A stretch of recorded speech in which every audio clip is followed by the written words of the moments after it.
దేశం అభివృద్ధి చెందాలంటే గ్రామాలు ప్రగతిని సాధించాలని మహబూబ్ నగర్ ఎంపీ డీకే అరుణ అన్నారు. నగకల్ జిల్లా మాధనం గ్రామంలో సామాజిక శుద్ధి జల యంత్రాన్ని ఎంపీ ప్రారంభించారు.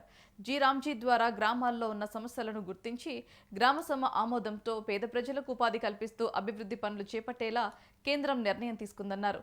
యువతకు వృత్తి నైపుణ్యాలను గుర్తించి ఆర్థిక భరోసా కల్పించేలా చట్టం రూపొందించామని తెలిపారు.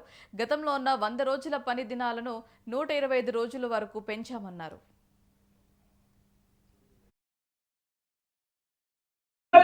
ప్రతి ఇన్ఫ్రాస్ట్రక్చర్ ప్రతి ఒక్కటి కూడా అభివృద్ధి అవసరమైనటువంటి ప్రతి ఒక్క భవనాలు కూడా మన గ్రామాల్లో ఉండేటటువంటి విధంగా ఈరోజు వికసిత్ భారత్ జీరామ్ అనేటటువంటి చట్టం ద్వారా నరేంద్ర మోదీ గారు కేంద్ర ప్రభుత్వం ఎన్డీఏ ప్రభుత్వం దీన్ని కల్పించిందని మీకు ఈ సందర్భంగా నేను తెలియజేస్తా ఉన్నా. కాంగ్రెస్ పార్టీ ఒక దుష్ప్రచారం చేస్తా ఉంది. ఏమనంటే కాంగ్రెస్ పార్టీ వికసిత్ భారత్ ఈరోజు వికసిత్ భారత్ పేరు పెట్టినందుకు వికసిత్ భారత్ అనేది 2047 అంటే మనకు స్వతంత్రం వచ్చి 100 ఏళ్లు పూర్తయితే 2047కి